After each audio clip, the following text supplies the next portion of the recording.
সাঈদ ইবনে হারেসা রাদিয়াল্লাহু আনহু নিজের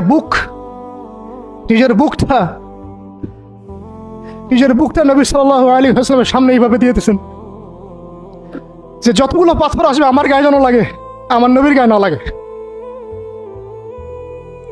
বুক যখন থেতলায় গেছে তখন পিঠ দিয়ে দিয়েছেন, ইয়া রাসূলুল্লাহ আপনার গায়ে একটা পাথর যেন না লাগে, আমার পিঠে লাগুক। এই সময়টা চিন্তা করেন, সাহাবীর কথা চিন্তা করেন, তাদের ত্যাগ তিতিক্ষার কথা চিন্তা করেন, ওই সময়ের সবরের কথা চিন্তা করেন।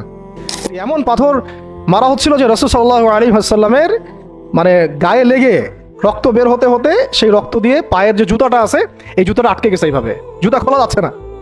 আর কার এগেইনস্টে করছে? আল্লাহর প্রিয় হাবিব, যার জন্য আল্লাহ পাক ফিরদাউস রেখেছেন, মাকামে মাহমুদ রেখেছেন, যার সুপারিশ ছাড়া আমরা মনে হয় না জান্নাতে কেউ যেতে পারবো, অসম্ভব। যার সুপারিশ ছাড়া বিচার শুরুই হবে না কিয়ামতের মাঠে, হিসাব নিকাশ শুরুই হবে না, জান্নাত তো বহু দূরের কথা। জান্নাতের দরজাও খোলা হবে না যিনি আগে না ঢোকা পর্যন্ত, তাকে মানুষ সেভাবে মারা শুরু করলো। চতুর্দিক থেকে রাস্তাটা বন্ধ মনে হচ্ছে, তখন নবী সাল্লাল্লাহু আলাইহি ওয়াসাল্লাম তায়েফে গিয়েছিলেন তায়েফের 3টা বড় বড় গোত্রকে দাওয়াত দিতে। উদ্দেশ্য হচ্ছে তায়েফবাসী যদি ইসলাম কবুল করতো তাহলে মক্কার এই কুরাইশদের বিরুদ্ধে একটা বড় সাপোর্ট পাওয়া যেত। ঠিক আছে, এটা কিন্তু একটা হিজরত, এটাও কিন্তু একটা হিজরত। এর আগে একটা হিজরত হয়েছে আবিসিনিয়াতে, তায়েফেও।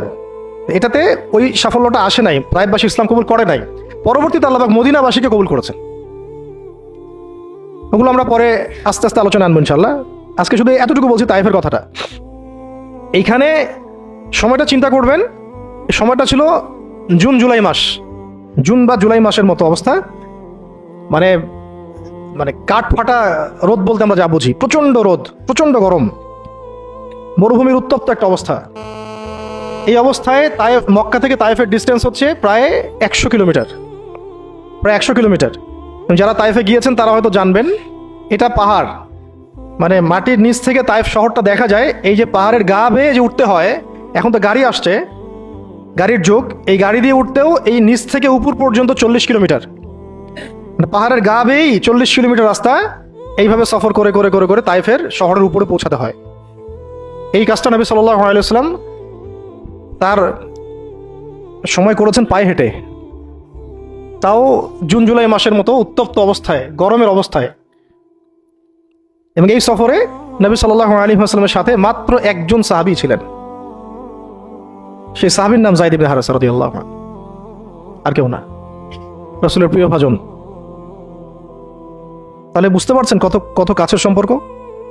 আর কেউ না, কোনো সাহাবী না, যায়েদ ইবনে হারেসা রাদিয়াল্লাহু। ঠিক যেমন গারে সাওরে কেউ নাই, কোনো সাহাবী নাই, কে আছেন? আবু বকর রাদিয়াল্লাহু আনহু। আয়েশা রাদিয়াল্লাহু আনহা বলতেন মাঝে মাঝে যে যদি রাসূল সাল্লাল্লাহু আলাইহি ওয়াসাল্লাম জীবিত থাকতেন তাহলে যায়েদ ইবনে হারেসা রাদিয়াল্লাহু আনহুকে মনে হয় তিনি তার পরবর্তী স্থলাভিষিক্ত হিসেবেই ঘোষণা করে দিয়ে যেতেন।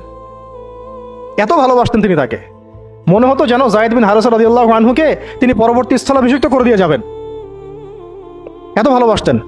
যখন যায়েদ ইবনে হারেসা কোনো সফর থেকে ফিরতো, আমি আয়েশা রাদিয়াল্লাহু আনহা বলছেন, আমি রাসূল সাল্লাল্লাহু আলাইহি ওয়াসাল্লামকে এত কি একটা বলছে গ্রিটিংস বলি না আমরা, অভিবাদন, এত ব্যস্ত হয়ে অস্থির হয়ে আলিঙ্গন করতে দেখি নাই যেমনটা যায়েদ ইবনে হারেসার ক্ষেত্রে তিনি করতেন। বহু সফরে তিনি তাকে পাঠিয়েছেন, সারিয়া অভিযানে। সারিয়া মানে যে সফরগুলোতে আমাদের নবীজি নিজে যান নাই কিন্তু সাহাবীদেরকে পাঠিয়েছেন, কোনো সামরিক অভিযান, এটাকে বলা হয় সারিয়া। আর গাজওয়া হচ্ছে এমন যুদ্ধ যেখানে নবীজি নিজে গিয়েছেন, অ্যাজ এ কমান্ডার উপস্থিত ছিলেন। তো একবার একটা সফর থেকে যায়েদ ইবনে হারেসা রাদিয়াল্লাহু আনহু এসেছেন। আয়েশা রাদিয়াল্লাহু আনহা বলছেন তার গায়ে, আমাদের নবীজির গায়ে সতরটা কোনো রকম ঢাকা ছিল, উপরে পোশাক নাই, গায়ের উপরের পোশাকটা তিনি পরেনি নাই। এই অবস্থাতে তিনি আয়েশা রাদিয়াল্লাহু আনহার ঘরে ছিলেন। ওইখানে এসে যায়েদ ইবনে হারেসা রাদিয়াল্লাহু আনহু নক করেছেন দরজায়। ওই অবস্থায় তিনি উঠে গিয়ে যায়েদ ইবনে হারেসা রাদিয়াল্লাহু আনহুকে আলিঙ্গন করা শুরু করলেন, কপালে চুমু দেওয়া শুরু করলেন, আমার প্রিয় ভাজন আসছে। ওই সাহাবীকে সাথে নিয়ে তিনি সফর করছেন তায়েফে যাওয়ার পরে 3টা গোত্রনেতা ছিল ওখানে। অনেক বড় কথা, তো আমি অল্প করে বলছি সময় সংক্ষিপ্ততার কারণে। একটা গোত্রনেতার নাম হচ্ছে আব্দে ইয়ালাইল, এর আন্ডারে বহু মানুষ ছিল, যদি সে ইসলাম কবুল করতো তাহলে ওই সবাই ইসলাম কবুল করতো, সে করে নাই। একটা গোত্রনেতার নাম ছিল আব্দে মাসউদ, তার আন্ডারে বহু মানুষ ছিল এবং ধনী ধনী বড় বড় ধনী ব্যবসায়ী, রাজনীতিবিদ, সে ইসলাম কবুল করে নাই। আরেকটা লোক ছিল, তার নাম হাবিব বিন আমর, এই 3 নাম্বার গোত্রনেতা। তো সেও ইসলাম কবুল করে নাই। ইসলাম কবুল না করার কারণে এই 3টা গোত্রনেতার কাছ থেকে, আপনারা কি মনে করছেন একদিন দাওয়াত দেওয়া হয়েছে? প্রায় 1 মাস নবী সাল্লাল্লাহু আলাইহি ওয়াসাল্লাম এই তাইফের এই ময়দানে ছিলেন, দাওয়াতের ময়দানে। কোনো কিতাবে আসছে 10 দিন, কোনো কিতাবে আসছে 15 দিন, 17 দিন, কিন্তু অ্যাপ্রক্সিমেটলি 1 মাস, এটা বিভিন্ন সিরাতের কিতাবে আসছে। এই 1 মাস তাইফে থাকা, খাওয়া দাওয়া তো আল্লাহ ভালো জানেন কি হয়েছে। তার সাথে একজন মাত্র সাহাবী, দরজায় দরজায় দাওয়াত দেয়া, এবং সবাই দাওয়াত রিফিউজ করলো। বড় বড় 3টা গোত্রনেতাও রিফিউজ করে দিল। শুধু যে রিফিউজ করলো তা না, বরং এমন টিটকারি শুরু করলো, এমন ব্যঙ্গাত্মক আচরণ শুরু করলো, শেষ পর্যন্ত ওই এলাকার যত ছোকরা ছিল, যুবক, তরুণ, কিশোর, কিশোরী বেশি আসছে বর্ণনায়, এদেরকে লেলিয়ে দেওয়া হলো, সবার হাতে পাথর উঠিয়ে দেওয়া হলো যে এই ব্যক্তি মাজনুন, নাউযুবিল্লাহি মিন যালিক। মাজনুন মানে পাগল, এই ব্যক্তি কাযযাব, এই ব্যক্তি মিথ্যাবাদী, এই ব্যক্তি সাহের, এই ব্যক্তি জাদুকর। কাকে বলা হচ্ছে? সবাই মিলে পাথর মারো তাকে, নাউযুবিল্লাহি মিন যালিক। দৃশ্যটা একটু চিন্তা করেন। 10 বছর মক্কায় দাওয়াত দেওয়ার পর চতুর্দিক থেকে কুরাইশদের নির্যাতন, নিপীড়ন, শারীরিকভাবে, মানসিকভাবে, আত্মিকভাবে, সামাজিক বয়কট, 3 বছর গাছের ছালপাতা খেয়ে পাহাড়ের পাদতলে জীবন কাটানো বনু হাশেমের। আবার আমুল হুজনও হয়ে গেছে। ওই একই বছরে কয়েকদিনের মধ্যেই চাচা আবু তালেবও ইন্তেকাল করেছেন, খাদিজা রাদিয়াল্লাহু আনহাও ইন্তেকাল করেছেন। কি অবস্থা, কি অবস্থা ওই সময় চিন্তা করে, কি কষ্টের সময়, কিরকম কষ্টের সময় আমরা তো উপলব্ধি করতে পারবো না। আমরা তো গাজাবাসীর কষ্ট উপলব্ধি করতে পারি না, রাসূলুল্লাহ সাহাবীদের কষ্ট কি উপলব্ধি করতে পারবো? এই অবস্থায় আশার আলো নিয়ে তাইফে যাওয়া, সেখানে গিয়ে যে 1 মাস এই মেহনত করার পর এই অবস্থা, সমস্ত ছোকরাটা পাথর মারা শুরু করলো। কি পাথর মারার সেই গতি, যেখানে পাথর মারা হয়েছে ওই জায়গা আমরা দেখে আসছি আলহামদুলিল্লাহ।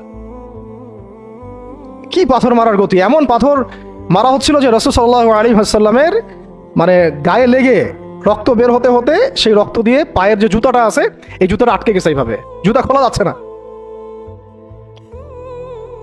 রাসূলুল্লাহ সাল্লাল্লাহু আলাইহি ওয়াসাল্লাম পা থেকে জুতা খোলা যাচ্ছে না, রক্তে আটকে গেছে।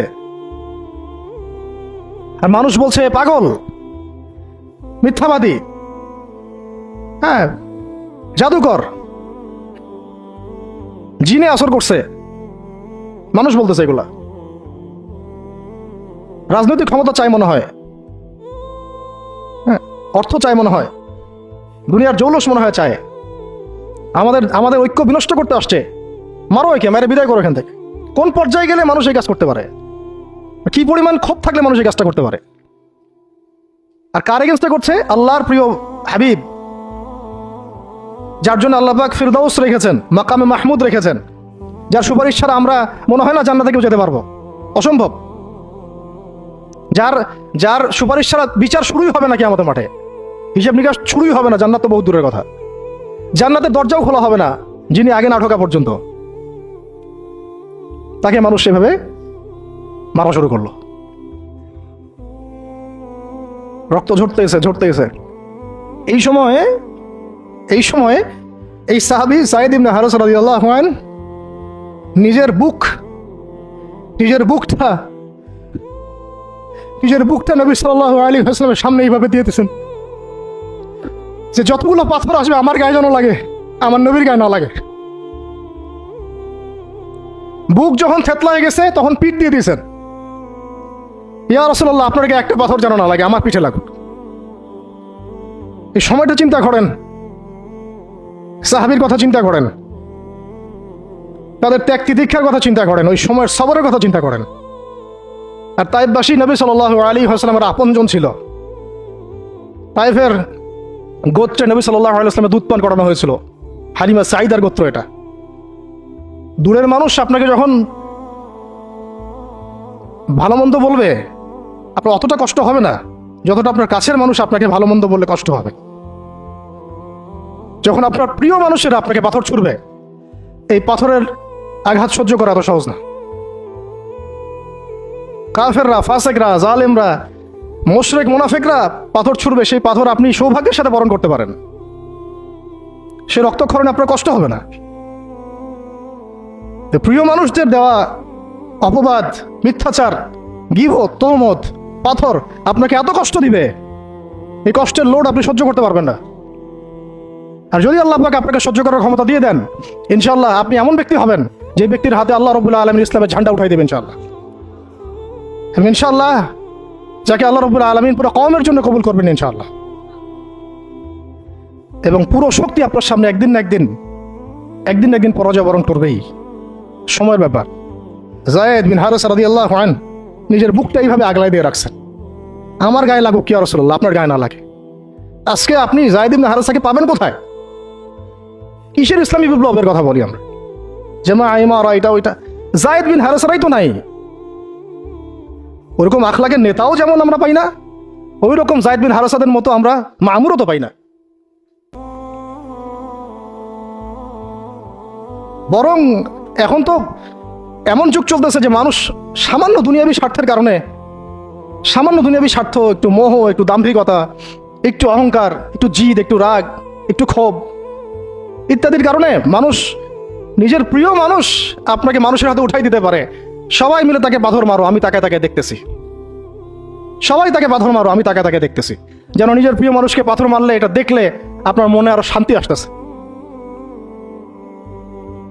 কিভাবে আপনি আপনার প্রিয় মানুষকে হাজারো লক্ষ মানুষের হাতে উঠাই দিতে পারেন, যে মানুষটা তাকে ধর্ষণ করবে, ছিঁড়ে ছিঁড়ে খাবে, পাথর মেরে থাতলা করবে, আবার আপনি তাকে মহব্বতের দাবিও করেন? কিসের মহব্বত? মহব্বত কাকে বলে? মহব্বত তো এইটা যেটা যায়েদ ইবনে হারেসা রাদিয়াল্লাহু আনহু করেছেন।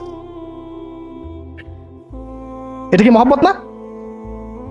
এইরকম মহব্বতের নিদর্শন কি আমাদের মধ্যে আছে? কাকে মহব্বত বলা হয় আসলে? আপনারা দৃশ্যটা চিন্তা করেন, এগুলো সিরাতের কিতাবে মওজুদ, পড়েন। নিজের বুকটা তিনি আগলায় দিয়ে রাখছেন। ঠিক এরকমই উহুদের মাঠেও নিজের বুক আগলায় দিয়ে রাখছেন তালহা রাদিয়াল্লাহু আনহু। দূর থেকে একটার পর একটা তীর আসতেছে, ওনার গায়ে লাগতেছে। তীরের আঘাত কি চারটাখানি কথা? সাদ বিন আবি ওয়াক্কাস রাদিয়াল্লাহু আনহু পিঠ দিয়ে রাখছেন, ইয়া রাসূলুল্লাহ আপনার গায়ে যেন না লাগে। তোমরা জীবন্ত শহীদ দেখতে চাও? তালহাকে দেখো, 70-এর বেশি আঘাত তার গায়ে ছিল উহুদের দিন। সাদ বিন আবি ওয়াক্কাস রাদিয়াল্লাহু আনহুকে নবীজি বলছেন যে, হে সাদ, তীর ছুঁড়ো, তোমার জন্য আমার পিতামাতা কুরবান হয়ে যাক। কোন সাহাবীর জন্য নবীজি এমন কথা বলেন নাই যে তোমার জন্য আমার পিতামাতা কুরবান হয়ে যাক। এবং সাহাবীরা বলতেন, ইয়া রাসূলুল্লাহ আপনার জন্য আমার পিতামাতা কুরবান হয়ে যাক। একমাত্র সাহাবী সাদ বিন আবি ওয়াক্কাস রাদিয়াল্লাহু আনহুর জন্য নবী সাল্লাল্লাহু আলাইহি ওয়াসাল্লাম এই কথা বলেছেন। ওই ময়দানে উম্মে ওমারাও ছিলেন, মহিলা সাহাবী, অনবরত তীর ছুঁড়েছেন রাসূলের গায়ে যেন আঘাত না লাগে। ওই ময়দানে হানজালা ছিলেন, ছুটতে ছুটতে আবু সুফিয়ান পর্যন্ত পৌঁছে গিয়েছেন। ওই অবস্থায় তার শাহাদাত হয়ে গেছে, তাকে মারতে পারেন নাই, উল্টা তার গায়ে আঘাত লেগে গেছিল। গাসাসুল মালাইকা, শহীদ হওয়ার পরে দেখা যায় তার দেহটা মাটি থেকে উপরে উঠে আসে আর দেহ থেকে পানি ঝরতেছে। নবীজি জিজ্ঞাসা করা হলো তার এই হালত কেন? নবী সাল্লাল্লাহু আলাইহি ওয়াসাল্লাম বললেন যে গত রাত্রে স্ত্রীর সাথে ছিল সে, জিহাদের ডাক আসছে, ওই বিছানা থেকে চলে আসছে, বেচারা বিছানা থেকে এখানে চলে আসছে। হানজালা রাদিয়াল্লাহু আনহু শহীদ হয়ে গেছে, ফেরেশতারা তাকে গোসল দিচ্ছেন, এই যে পানি দেখা যাচ্ছে। ওই মাঠে সাদ বিন রবি রাদিয়াল্লাহু আনহু ছিলেন, একদম শেষ নিঃশ্বাস যাচ্ছে তার অবস্থা। আমাদের নবীজি বললেন, সাদ বিন রবিকে খুঁজে বের করো, সে আমার প্রিয় ভাজন, তাকে খুঁজে বের করো। খুঁজতে গিয়ে দেখা গেল যে তিনি এইরকম একটা হালত, 60-70টা আঘাতের চিহ্ন নিয়ে প্রায় যান যাচ্ছে অবস্থা। সাহাবী বললেন, হে সাদ, রাসূল সাল্লাল্লাহু আলাইহি ওয়াসাল্লাম তোমাকে সালাম দিয়েছে। রাসূল তোমাকে সালাম দিয়েছেন আর জিজ্ঞাসা করছেন তুমি কেমন অনুভব করতেছো এখন? সাদ বিন রবি বলছেন, রাসূলের কাছে আমার সালাম পৌঁছে দিও, আর আল্লাহর কসম আমি জান্নাতের ঘ্রাণ পাচ্ছি এখন। এটা বলতে বলতে তার শাহাদাত হয়ে যায়। আর তিনি বলতে বলতে একটা কথা শেষে বলে গিয়েছিলেন যে আমি চলে যাওয়ার পরে, তিনি আনসারদের নেতা ছিলেন, আমি চলে যাওয়ার পর তোমরা থাকা অবস্থায় যদি মুহাম্মদ সাল্লাল্লাহু আলাইহি ওয়াসাল্লামের গায়ে একটা আঁচড়ও লাগে, তোমরা আল্লাহর সামনে কোনো হুজ্জাত দিতে পারবে না। আমি চলে যাওয়ার পরে যদি মুহাম্মদ সাল্লাল্লাহু আলাইহি ওয়াসাল্লামের গায়ে একটা আঁচড়ও লাগে, তোমরা আল্লাহর সামনে কোনো হুজ্জাত দিতে পারবা না। আর আমরাও তো এখন দুনিয়াতে বেঁচে আছি, আমাদের নবী সাল্লাল্লাহু আলাইহি ওয়াসাল্লামের গায়ে কি না লাগতেছে।